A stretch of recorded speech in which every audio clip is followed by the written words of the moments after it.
William Lade no creía en las corazonadas. Años en el Cuerpo de Defensa Colonial le habían enseñado a confiar en las matrices de probabilidades en son por encima de la lógica fría y el análisis táctico. Las corazonadas costaban la vida a la gente. Los datos los mantenían con vida. Así que, en la cuarta mañana del mes de Frost en Kepler's Reach, despertando con un inexplicable nudo en el estómago, hizo lo que cualquier persona sensata haría. Lo ignoró. La cafetera en su prefabricada estaba produciendo lo que técnicamente podría llamarse un líquido con cafeína, aunque requería la misma disposición a aceptar su existencia aquí afuera para llamarlo café. William agarró el termo y miró a través de la ventana rayada la desolada extensión de escombros. Kepler's Reach no era un espectáculo agradable. El planeta se encontraba en el borde irregular del espacio colonizado, demasiado lejos de las rutas principales para atraer colonos, demasiado rico en minerales para abandonarlo por completo. Hace 60 años, el Consorcio Galáctico Vergo había establecido 17 puestos mineros en su superficie, pero perdió rápidamente el interés al descubrirse yacimientos más favorables en Mandarik Gurte. La mayoría de los puestos habían sido recuperados por los implacables vientos y la atmósfera corrosiva del planeta. William había comprado puestos, pagando los impuestos pendientes y un apretón de manos. Eso había sido hacía 3 años, justo después del divorcio, justo después de que su hija dejara de responder a sus llamadas, justo después de que todo lo que una vez le importó perdiera su significado. Ahora rescataba lo que podía de los puestos abandonados, comerciaba ocasionalmente con naves de suministro e intentaba desesperadamente no pensar en cómo había resultado su vida. El nudo en el estómago se le hizo más fuerte. «Ridículo», murmuró, terminando lo que le quedaba de café. Probablemente solo las raciones de pan que se habían echado a perder. Pero al subir a su lancha de reconocimiento y despegar hacia Osgar, se dio cuenta de que, en cambio, giraba hacia el norte, hacia la zona de fallas, donde la inestabilidad tectónica del planeta había excavado un laberinto de cañones y manantiales en la roca. Nunca se aventuró en la zona de fallas.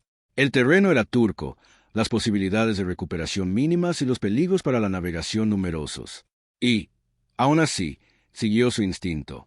«Lo has perdido para siempre, viejo», se dijo a sí mismo, con 4 años y persiguiendo fantasías imaginarias, como si la alarma de proximidad de la lancha estuviera sonando. William giró los controles hacia la izquierda, evitando por poco una colisión con lo que sus instrumentos indicaban que era aire vacío. Hizo que la lancha flotara en círculo, con el corazón latiéndole con fuerza, mirando fijamente la pantalla del sensor. Nada. La pantalla no mostraba más que rocas y señales térmicas, pero sus ojos contaban una historia diferente.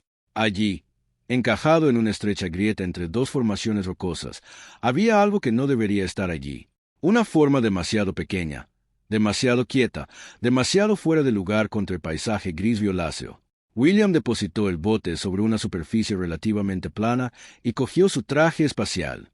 La atmósfera dentro del alcance de Kepler no era inmediatamente letal para los humanos, pero la exposición prolongada provocó daño celular y una muerte bastante agonizante en pocas semanas.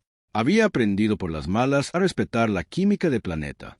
El viento le azotaba la cara al salir del bote. Se ajustó la capucha y tanteó las rocas, con una mano en la pistola por reflejo. La figura se hizo más clara a medida que se acercaba. Era un niño. William se congeló, convencido de que sus ojos no funcionaban bien. El niño yacía acurrucado en la grieta, como si intentara desaparecer.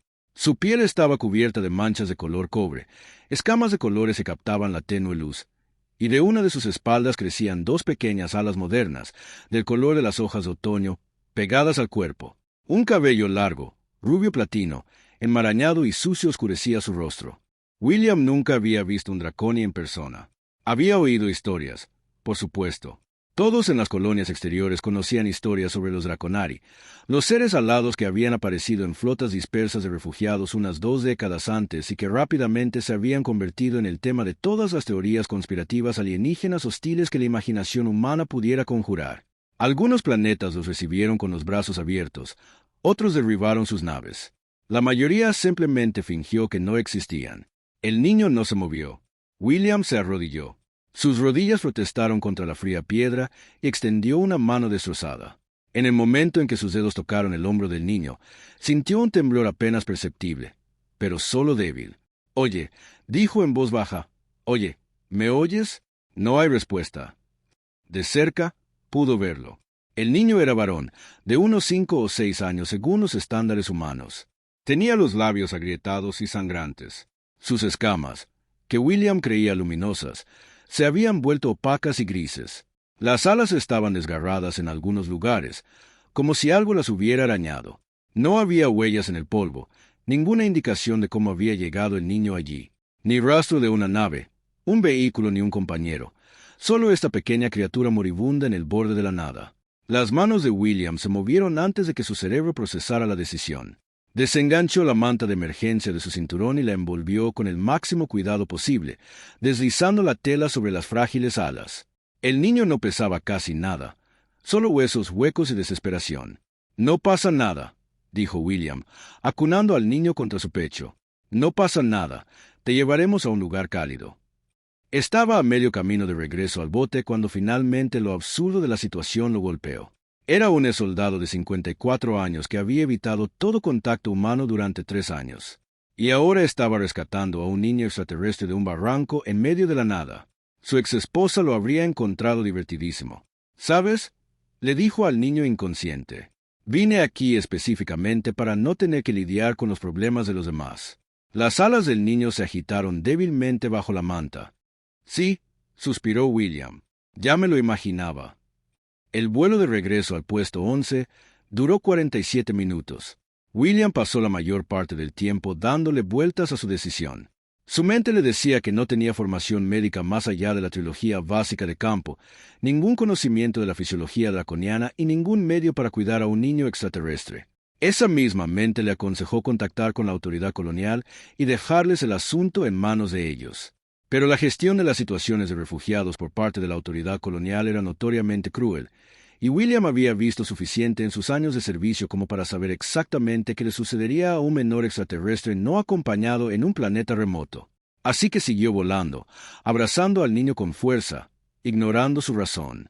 Nunca antes el refugio prefabricado le había parecido tan pequeño como en el momento en que William llevó al niño dentro y lo acostó en la estrecha camilla que usaba como espacio de almacenamiento adicional. Retiró la manta térmica y vio a su inesperado huésped con claridad por primera vez. El niño draconar estaba demacrado. Sus costillas eran visibles a través de las delgadas escamas que cubrían su torso. Sus alas se habían extendido con cautela, con una envergadura de quizás 1 metro, claramente demasiado pequeñas para volar. Las escamas cobrizas que adornaban su rostro y hombros mostraban un hermoso patrón, como llamas congeladas en metal, pero la desnutrición había apagado su brillo. Sus ojos, cuando finalmente se abrieron, eran del tono azul más llamativo que William había visto jamás. «Mantén la calma», dijo William en voz baja. «Estás a salvo. No te haré daño». El niño lo miró con esos ojos insondables. Su expresión era completamente vacío. «¿Me entiendes? Hablas idioma estándar». «Nada, solo esa mirada azul fija». William se frotó la nuca. «Bueno, de acuerdo. Las palabras pueden esperar». Entró en la pequeña cocina de la estación y rebuscó entre sus provisiones. La mayor parte de su vida, las metarrecetas estaban diseñadas para consumo humano, pero había tenido suficiente contacto con especies alienígenas durante su servicio militar como para saber lo básico. Empieza por lo simple, empieza por lo líquido, vigila los efectos secundarios. Calentó un paquete de caldo electrolítico, lo diluyó con agua hasta que fue poco más que un líquido sazonado y lo llevó de vuelta a la cama. «No ganarás ningún premio de cocina con esto», dijo, «pero podrías vivir lo suficiente para quejarte». Levantó con cuidado la cabeza del niño. «Dioses», dijo, sintiéndose ligero como una pluma, y presionó el borde de la taza contra sus labios susurrantes. Durante un largo instante, no ocurrió nada. Luego el niño tragó saliva repetidamente. William sintió que algo se aflojaba en su pecho, algo que no se había dado cuenta de que estaba tan apretado. «¿Listo?», murmuró. «Es cierto». El niño bebió la mitad de la taza antes de que el agotamiento lo arrastrara de nuevo a la soledad. William se sentó junto a la cuna, observando cómo el pequeño pecho subía y bajaba bajo la capa de escamas y piel, preguntándose en qué se había metido. No durmió en toda la noche. Se sentó en su sillón junto al radiador, con un libro de bolsillo desgastado en el regazo, que no soltaba, vigilando al niño como un centinela. Cada pocas horas lo despertaba para darle caldo y agua y examinarlo con más cuidado por si había pasado alguna herida.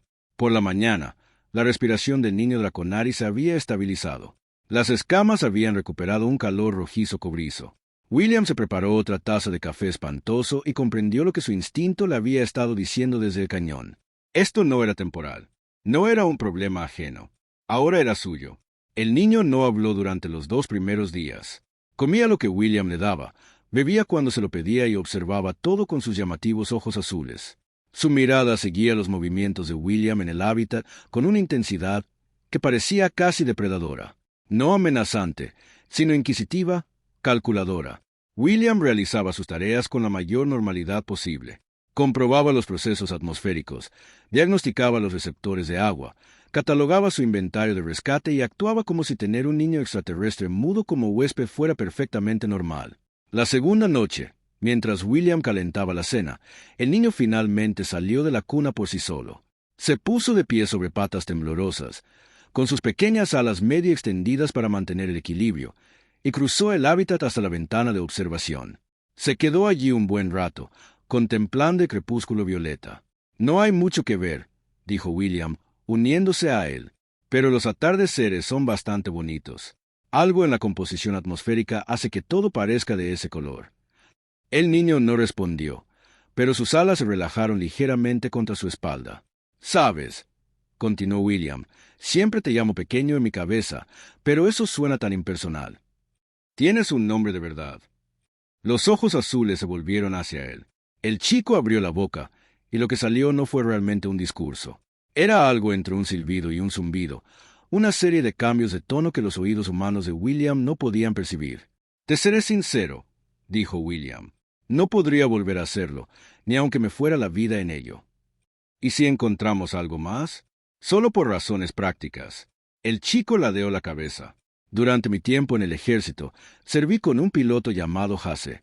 El mejor piloto que he visto por aquí podría atravesar un campo de asteroides con los ojos cerrados». William sonrió al recordarlo. «Tienes alas. Eso servirá. De alguna manera».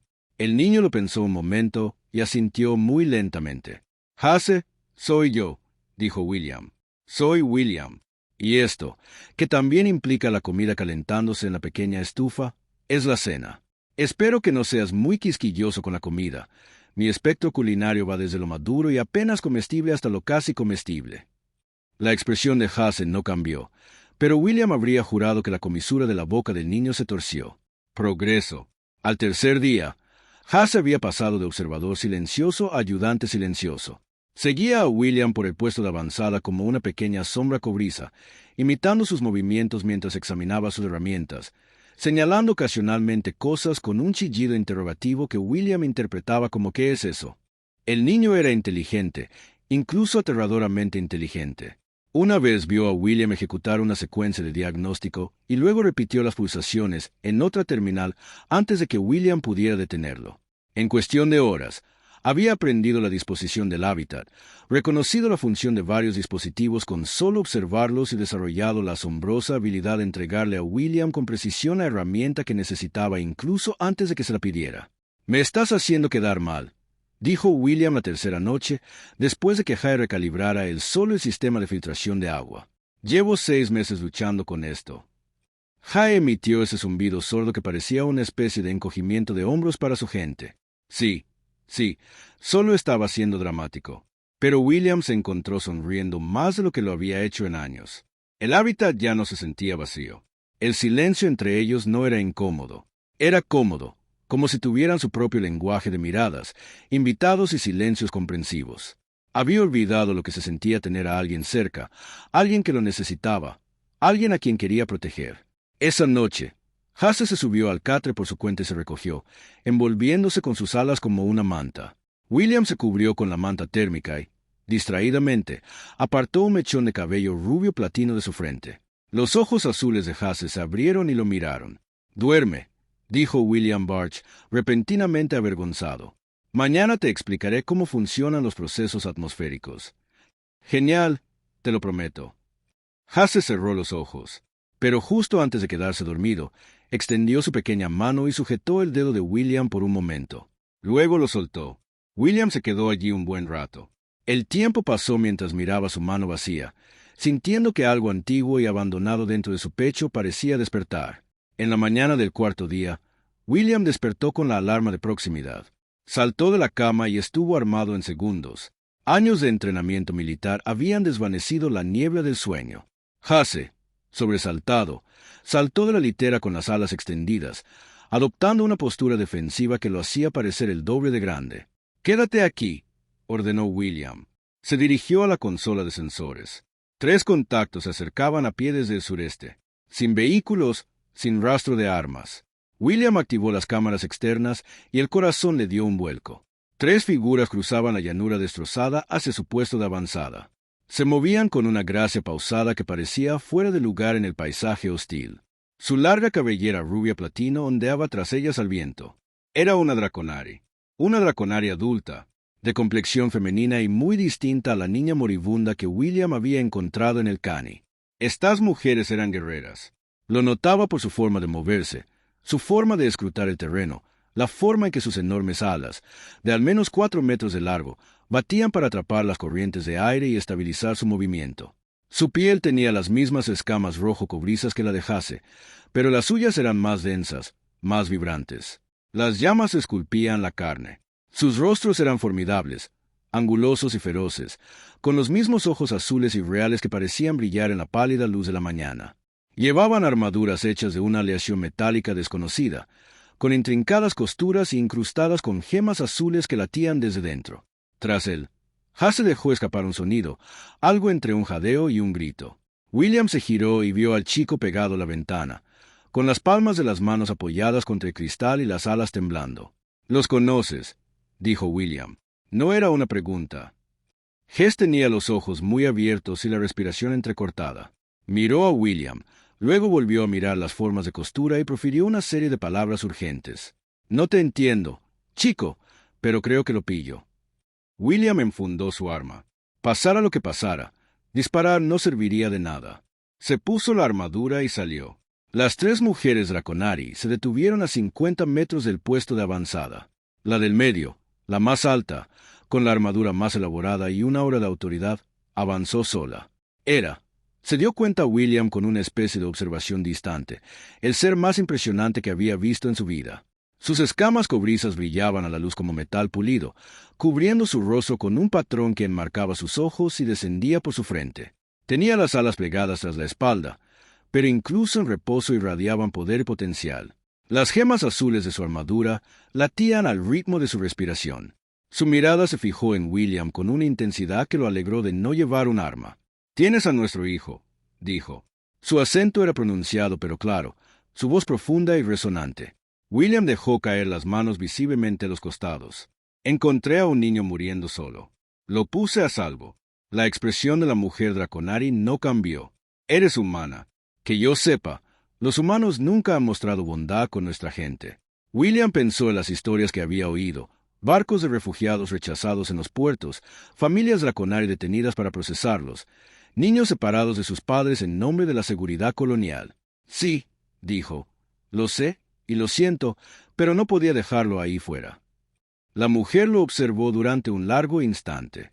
Sus compañeras permanecieron inmóviles tras ella, pero William sintió su atención como un peso inmenso. Entonces Hase irrumpió por la puerta del recinto. Descalzo, corrió por el suelo pedregoso, con sus pequeñas alas extendidas para mantener el equilibrio, y con un grito que no necesitaba traducción, se abalanzó sobre la líder. Ella lo atrapó y lo atrajo hacia su pecho con tanta ternura que William tuvo que apartar la mirada.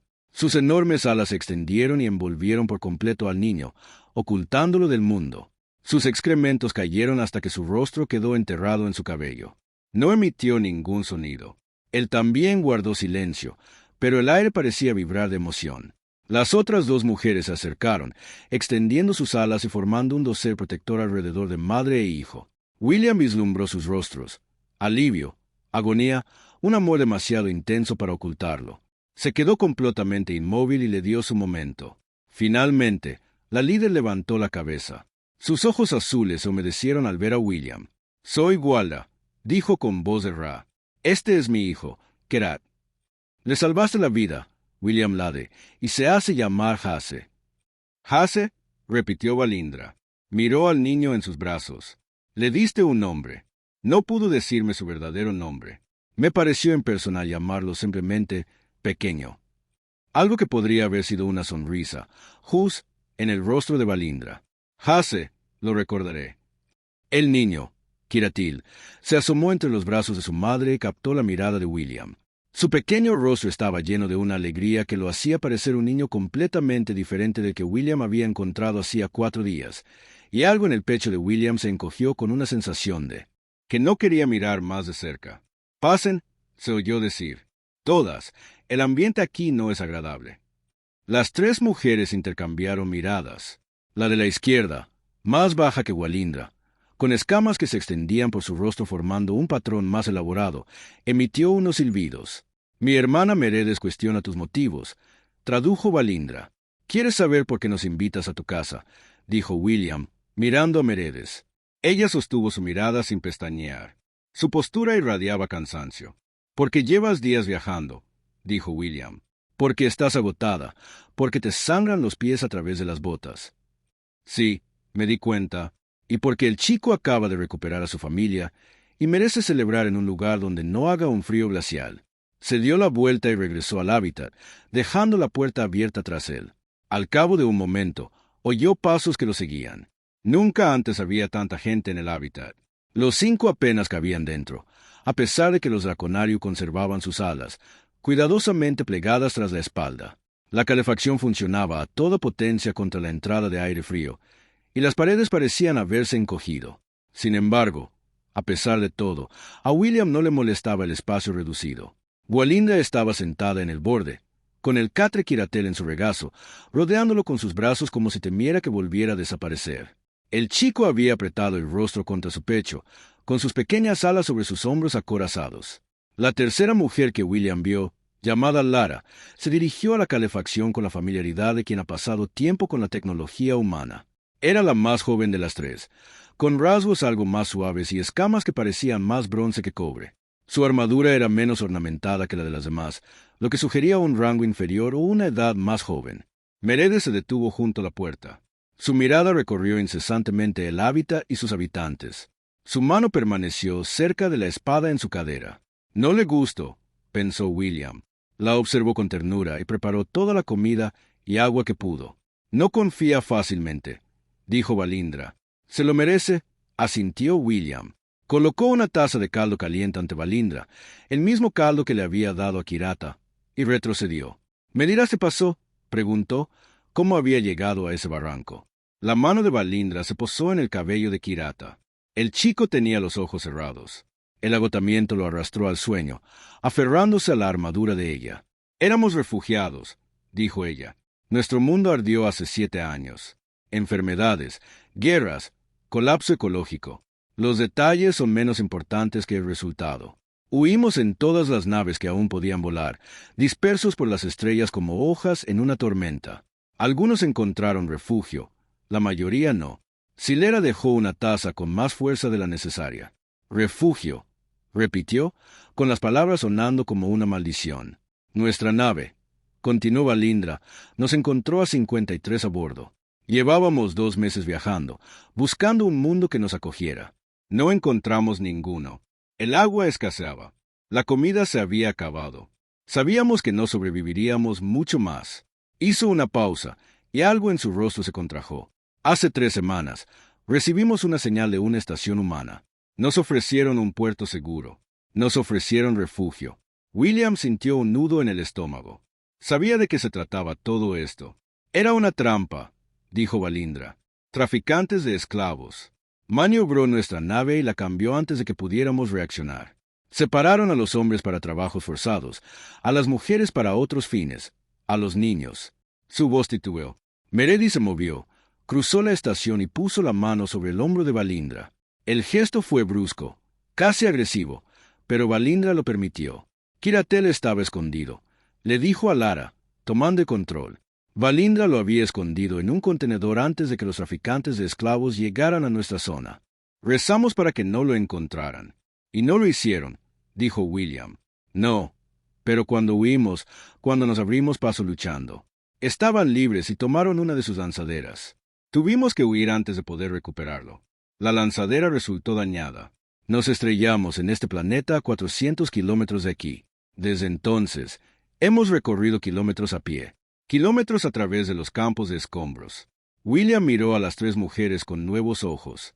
Vio el desgaste de sus armaduras, los rasguños y cortes bajo sus escamas, cómo aguantaban con la resistencia 10 veces mayor de las personas que han superado el agotamiento. Has caminado 400 kilómetros, dijo, con la esperanza de que tu hijo siga en ese contenedor. Gwalindra levantó la cabeza. Sus ojos azules ardían. Habría caminado 4000, dijo. Habría cruzado este mundo entero y me habría adentrado en el fuego de su hijo. Es mi hijo. William guardó silencio un largo instante. El contenedor, dijo finalmente, debió caerse cuando el barco negrero se dañó. Solo así pudo acabar en este barranco. El profesor asintió. Seguimos su trayectoria, pero al llegar al lugar del impacto, había desaparecido. Solo su rastro conducía al este. Lo seguimos hasta perderlo en la zona de fractura. Y entonces vimos su hábitat, dijo Gwalindra. Vimos las luces en la oscuridad y volvimos a rezar. William se frotó la cara con ambas manos. Esto era una locura. Todo, 4 días atrás, había sido un ermitaño, malgastando su vida, y ahora tenía 4 refugiados extraterrestres en su casa. 3 de ellos acababan de sobrevivir a una pesadilla que habría destrozado a la mayoría. De acuerdo, dijo. De acuerdo, eso es lo que haremos. Comerán, dormirán. Mañana veremos qué pasa. Pero ahora mismo, nada importa excepto el hecho de que encontraron a su hijo y que todos siguen vivos. Meredith dejó escapar un grito agudo que delataba escepticismo. «Ofreces mucho a los desconocidos», dijo Valinda pensativa. «Sí, bueno», William se encogió de hombros. «Ha sido una semana extraña». Esa noche, William les dio su catre a Valindra y Kiratel. Silara encontró un rincón cerca de la estufa, envolviéndose en sus alas como una manta. Meredith se negó a dormir y se colocó junto a la puerta con la espada sobre las rodillas. William se sentó en su silla, mirando al techo y escuchando la respiración desconocida de las demás personas en su habitación. Alrededor de la medianoche, la voz de Gualdao cortó suavemente la oscuridad. «¿De verdad lo encontraste por casualidad?» «Más o menos. Los Draconari creen que el destino guía a los perdidos hacia quienes deben encontrarlos». William resopló. «No creo mucho en el destino». «No, yo tampoco». Una pausa. «Y sin embargo, aquí estamos». No tenía respuesta para eso. «Señor Slade, solo William». «William», pronunció su nombre con cuidado, como si lo evaluara. «¿Por qué vives solo en este lugar?» Era una pregunta justa. Se lo debía. Tenía una familia, dijo. Esposa, hija, casa en un planeta colonia con patio y jardín. Todo el asunto. ¿Qué pasó? Pasé yo, 23 años en el ejército y volví como un extraño. Mi esposa esperó. Mi hija creció y en algún momento dejé de ser el hombre que recordaban. Miró las sombras del techo. El divorcio fue amistoso. Mi hija ya tiene 26 años. No contesta el teléfono. No puedo culparla. No fue un buen padre. Silencio. Fuiste un padre para Kiratil. Gwalindra dijo en voz baja. Durante 4 días lo mantuviste con vida. Le diste un nombre. Le diste algo. Algo a lo que aferrarse cuando no le quedaba nada. Solo hice lo que cualquiera habría hecho. No, no lo hiciste. Su voz era firme. He visto lo que les hacen a los niños Draconari. No eres cualquiera, William Lade. No supo qué responder. Dormir. Valindra dijo que habrá suficientes problemas mañana. Cerró los ojos y durmió sin sueños por primera vez en meses. Los días siguientes transcurrieron a un ritmo constante. Las 3 mujeres Draconari se recuperaban lentamente. Los pies de Silara, gravemente heridos tras la caminata de 4 kilómetros, requerían un tratamiento que agotó el botiquín de William. Meredith tenía 2 pies agrietados, costillas que aparentemente había ignorado con una fuerza de voluntad férrea. Gwalindra parecía físicamente ilesa, pero había algo torturado en su frente, testimonio de heridas más profundas que la carne. Kirat se transformaba ante los ojos de William. En presencia de su madre, el niño tranquilo y cansado se transformaba en algo completamente diferente, vivaz, curioso, a veces travieso. Su vocabulario estándar se expandió rápidamente, complementado con los sonidos melódicos de su lengua materna, que las mujeres le reenseñaban. Pronunciaba palabras que había olvidado. Gwalindra le dijo a William una noche, mientras observaba a Kirat practicar frases silbadas con su maestra. 2 años entre humanos. Y empezó a perder su lengua materna. 2 años con los traficantes de esclavos. Silt hizo una pausa y se recompuso. No sabemos dónde estaba antes de que lo capturaran. Solo sabemos que estuvimos separados 2 años, 3 meses y 17 días. William hizo los cálculos. El niño había estado solo, o peor, desde que apenas tenía 3 años. ¿Cómo sobreviviste?, preguntó. Las alas de Gualrao se acurrucaron contra su espalda. Me repetía cada día que estaba vivo, que me esperaba, que lo encontraría o moriría en el intento. Miró a Willy con sus ardientes ojos azules, y los días que no lo creía, Meredith y ella, Lerer, lo creían. Era por mí. No son sus tías ni parientes consanguíneos. No, Meredith era la oficial de seguridad de mi nave. Ella, Lerer, era aprendiz de ingeniería. Apenas había probado su primer vuelo cuando nos capturaron. Durante 8 meses estuvimos en la misma celda. Escapamos juntos. Ahora somos una familia elegida.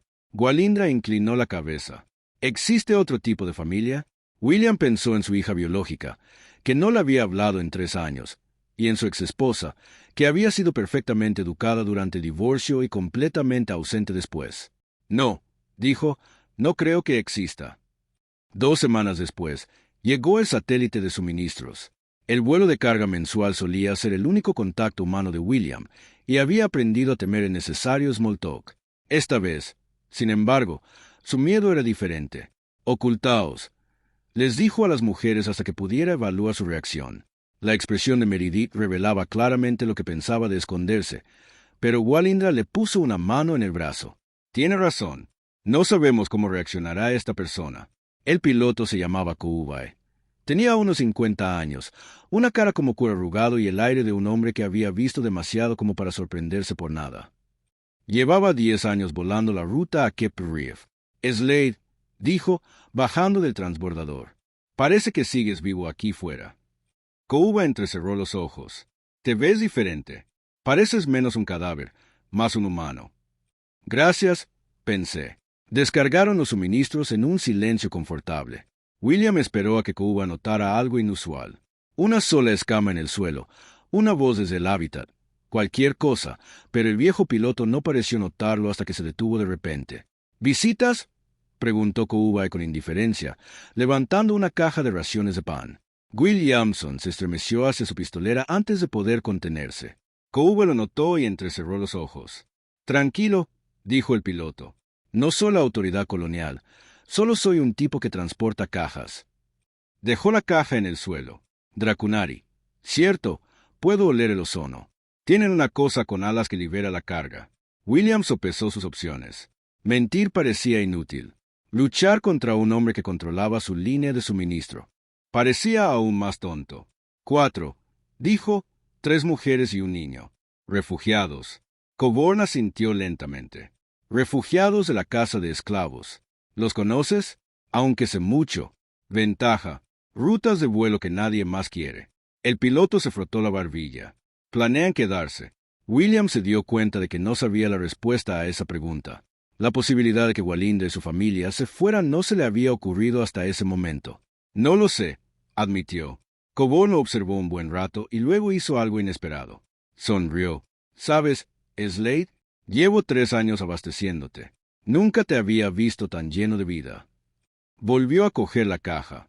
Pase lo que pase, está funcionando. No voy a estropearlo. No los denunciarás. ¿Denunciar qué? Entregué suministros a un cliente. No noté nada inusual. Coburn fue a su pala. El próximo vuelo es en 4 semanas. Traigo raciones extra. La comida de los niños cayó. William la vio caer y algo en su interior se alegró. Tal vez el universo no era tan hostil después de todo. Esa noche le contó a Valinda sobre la conversación. Ella escuchó sin interrumpir. Su expresión era indescifrable. Cuando terminó, ella guardó silencio un largo rato. ¿Confías en este hombre?, preguntó finalmente. Confío en que no tiene motivos para causar problemas. No es lo mismo. No, pero es lo mejor que puedo hacer. Valinda se levantó y caminó hacia la ventana. Sus alas reflejaban la luz del calefactor.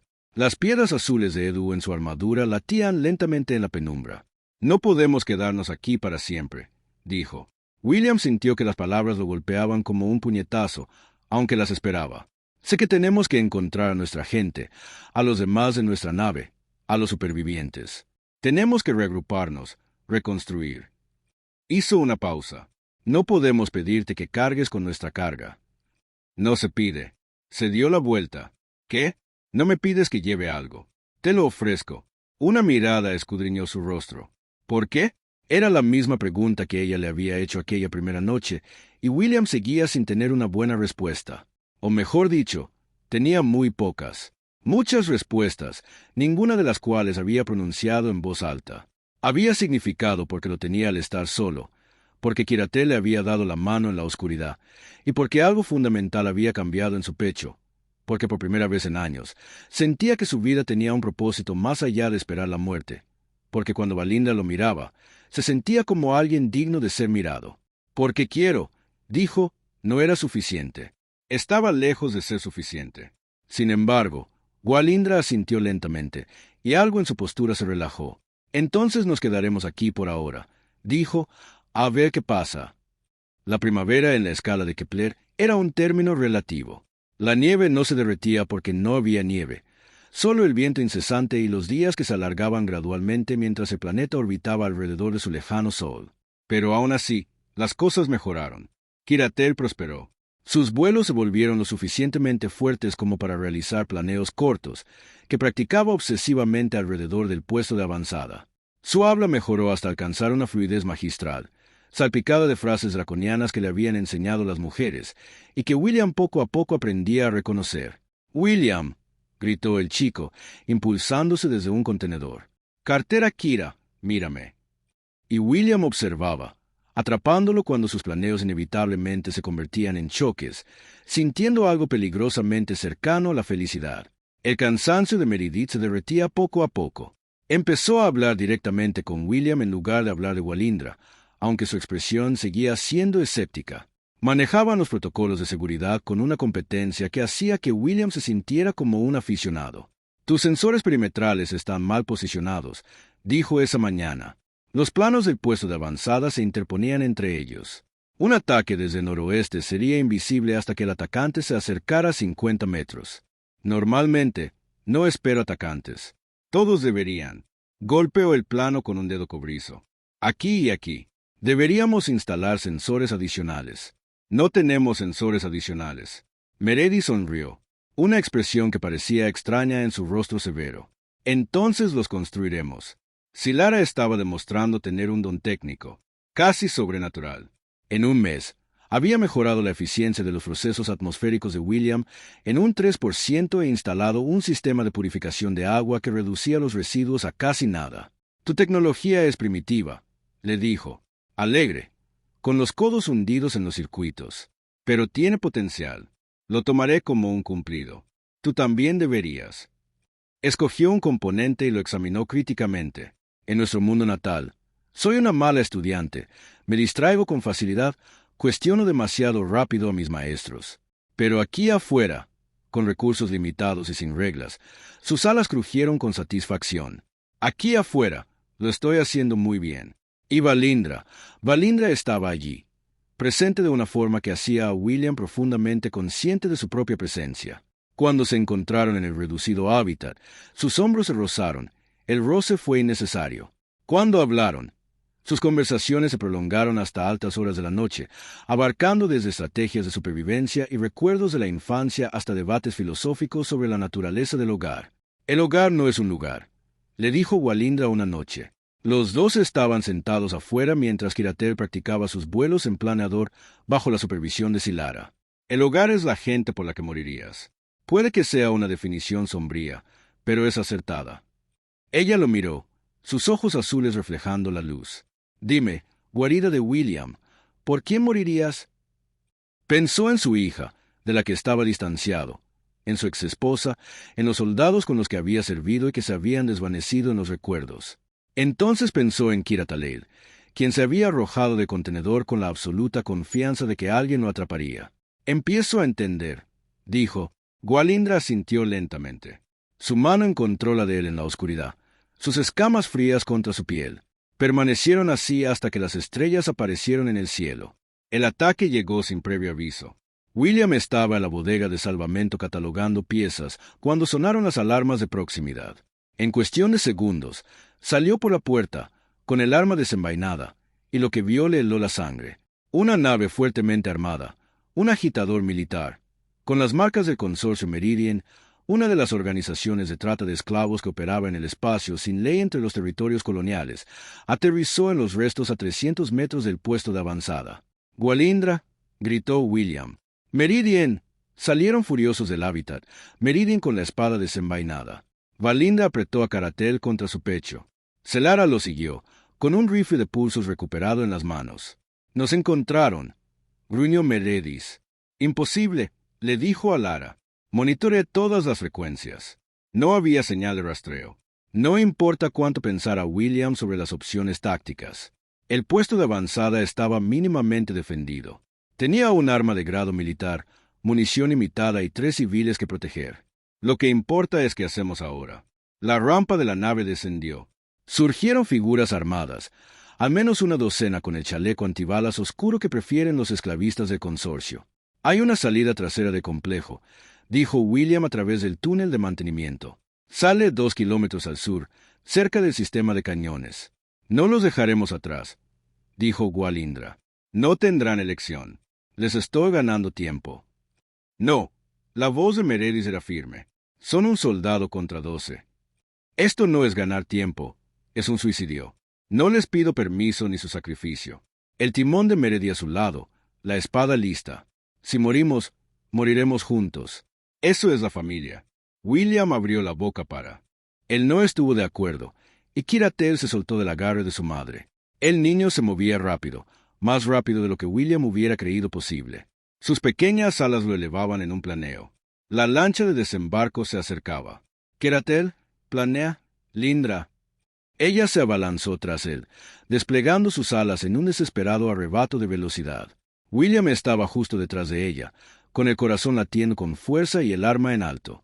Kiratel se detuvo a 20 metros de los esclavistas. Permaneció completamente inmóvil, su pequeño cuerpo recortado contra la enorme nave, y comenzó a cantar. No era el lenguaje silbante y tarareante de su gente. Era algo más, un tono puro y cristalino que parecía provenir de una fuente más profunda que Klee. Crecía y descendía en patrones que hacían que a William le dolieran los oídos y le vibrara el pecho. Los esclavistas se detuvieron, con las armas temblando, y luego comenzaron a gritar. Uno a uno cayeron al suelo, con las manos apretadas contra la cabeza, lanzados convulsivamente al suelo. El cúmulo de sonidos que Kara emitía se hizo más fuerte, más complejo. Los armónicos se superponían, hasta que el aire mismo pareció romperse. Los sistemas de la nave crepitaron y fallaron.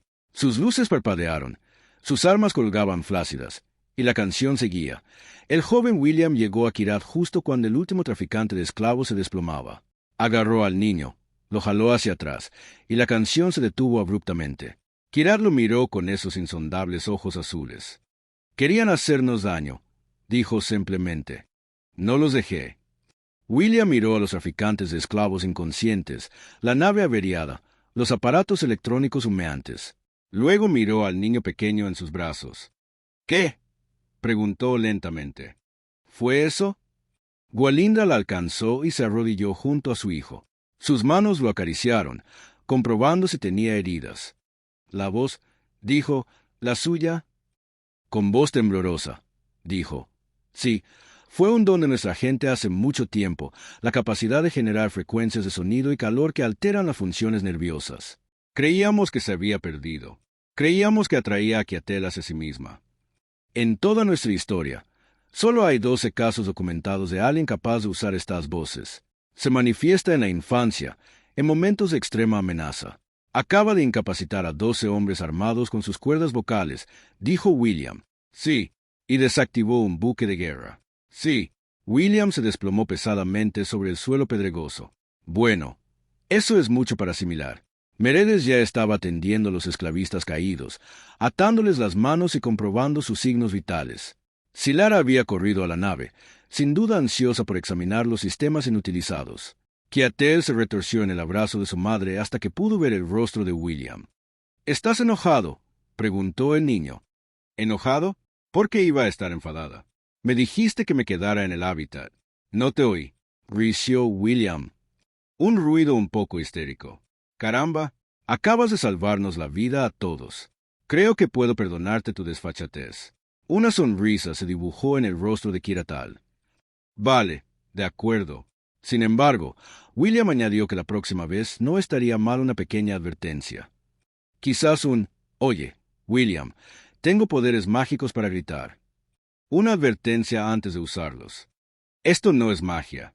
Su proyección de resonancia se basa en lo que él estudió, dijo Valindra, con un atisbo de orgullo que se abría paso entre la sorpresa. Mi pequeña erudita. Proyección de resonancia, repitió William. Claro, claro. ¿Por qué no? Miró la nave averiada, los esclavistas inconscientes, las 3 mujeres Racunari y un niño extraordinario que de alguna manera se había convertido en su familia. Sabes, dijo, mi vida era muy aburrida antes de que aparecieran ustedes. Meridat resopló. La maestra rió desde dentro de la nave.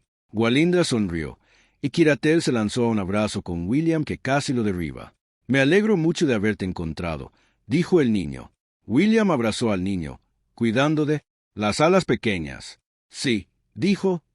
Yo también.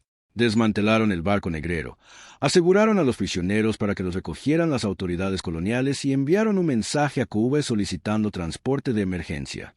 El piloto llegó 2 días después, miró a los agentes del consorcio capturados y silbó levemente. Slade, ¿qué demonios te ha pasado? Es una larga historia. Tengo tiempo. No, tú no. Tienes que transportar prisioneros y usar los canales oficiales. Cuanto menos sepas, más limpias te quedarán las manos. Cuba lo estudió un momento. Luego su mirada se desvió hacia el complejo donde Valindra estaba de pie con Kiratel a su lado, observando a cambio. ¿Es esta la familia? Sí. Se quedan aquí. William volvió a mirar a Valindra.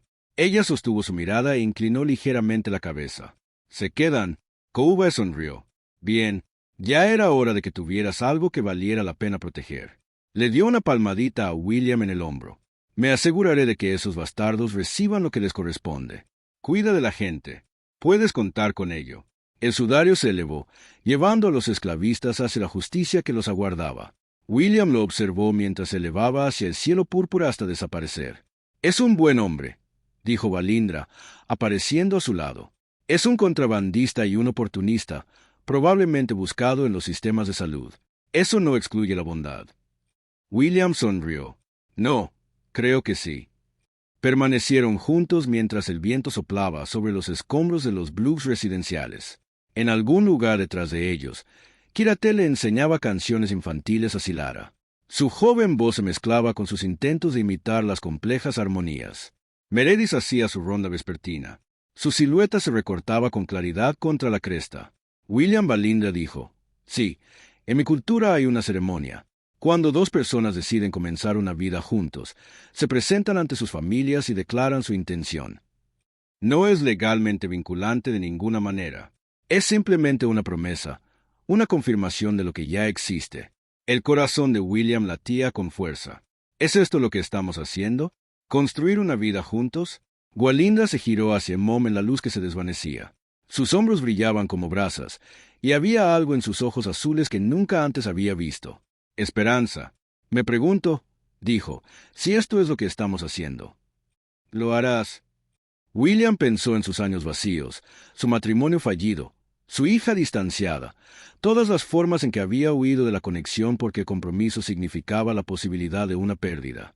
Pensó en Kiratel tomándole la mano en la oscuridad, en Meredith enseñándole posturas de combate draconianas al amanecer, en Sila ayudándolo a descifrar la mejor manera de cablear un circuito eléctrico, en Valindra sentada a su lado mientras las estrellas salían, su mano más fría que la suya. Sí, dijo, esto es lo que quiero. Las alas de Gwalindra se extendieron ligeramente, un gesto que había aprendido como expresión de alegría. Ella se inclinó hacia adelante y sus labios rozaron los de él. El beso fue, suavemente, con cuidado, deliberadamente. Promesa, sin exigencias. Al retirarse, su mano permaneció sobre su mejilla. Su pulgar recorrió la vieja cicatriz de su mandíbula. Entonces la construiremos, dijo. Juntos. Esa noche, Valindra fue a su cama por primera vez, no por una razón urgente o desesperada, sino simplemente para estar cerca de él, para dormir a su lado, con la cabeza sobre su hombro y sus alas envolviéndolos a ambos. Por la mañana, Kiratel los encontró y se metió entre ellos con la naturalidad de un niño. «Sabía que serías mi padre», dijo el niño con naturalidad. William parpadeó. «¿En serio?» «Sí, me sujetaste cuando caí. Eso fue lo que hizo mi padre», y encontró a William debajo de la manta. «¡Qué chico tan listo!», dijo William. «Lo sé», respondió Kiratel, y al instante volvió a dormirse. 6 meses después, en una mañana como cualquier otra, William estaba revisando el conjunto de sensores del norte cuando Kiratel cruzó corriendo el recinto. «William, William, ven aquí». William dejó sus herramientas y siguió al chico hasta el recinto principal.